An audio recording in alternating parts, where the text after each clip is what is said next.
contoh. Ketika ada sadikun, ini pakai Sakatatal dulu ya.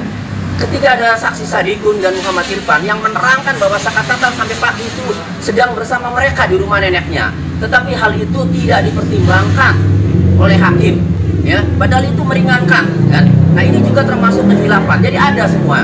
Hanya saja dalam pasal 69 Undang-Undang Mahkamah Agung, ya, kalau nopum dan kebohongan itu 180 hari diajukan setelah ditemukan nopum atau diketahui ada kebohongan, kemudian kalau saling pertentangan dan kehilapan hakim itu bisa diajukan 180 hari atau 6 bulan sejak diterimanya salinan putusan yang inkrah. Nah, kapan salinan putusan diterima? Salinan putusan itu diterima tentu 2017 ya, 2017 paling lama-lamanya 2018 kalaupun sampai kasasi ya waktu itu. Nah, lalu bagaimana kalau diajukan di 2024? Tentu kalau mengikuti aturan pasal 69 Undang-Undang Mahkamah Agung ya, tentu sudah lewat waktu ya, sudah melewati tenggang waktu. Namun ya, kalau pertanyaannya seoptimis apa? Begini, sudah gamblang bahwa dari alat bukti itu memang tidak ada yang mengarah ke delapan terpidana melakukan tindak pidana. Nah, tetapi secara formal memang diatur PK-nya. Ini berarti diperlukan keberanian hakim untuk memutus.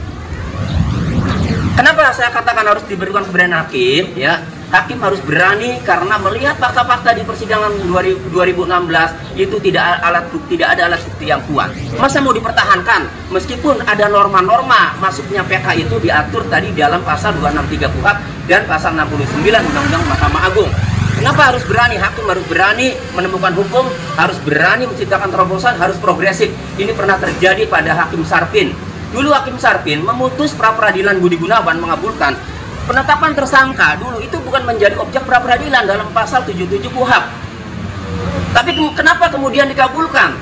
Penetapan tersangka itu dikabulkan dalam pra-peradilannya Budi Gunawan. Padahal penetapan tersangka saat itu tidak masuk dalam objek pra-peradilan karena Hakim Sarpin berani waktu itu memutus meskipun ya di luar KUHP dia putus kemudian dikabulkan gitu.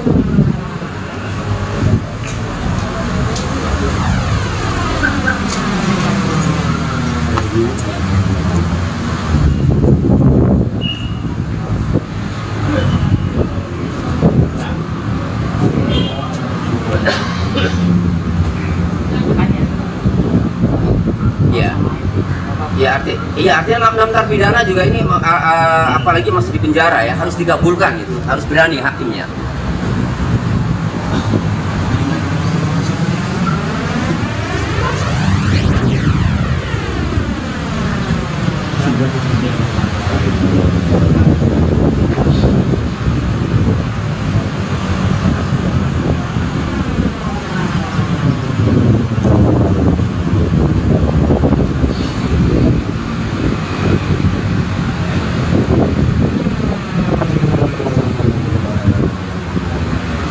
Ya, kebetulan saya baru datang ini belum ketemu dengan tim pengacara 6 terpidana ya, saya langsung ketemu wartawan NTV nih.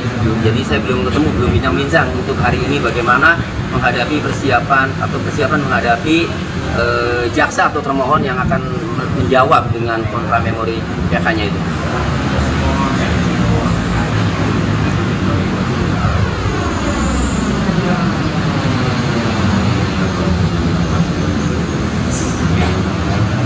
Bisa sampai 10:30 saya bisa di sini karena sebentar lagi saya ada ke Jakarta, ada undangan di itu stasiun TV swasta.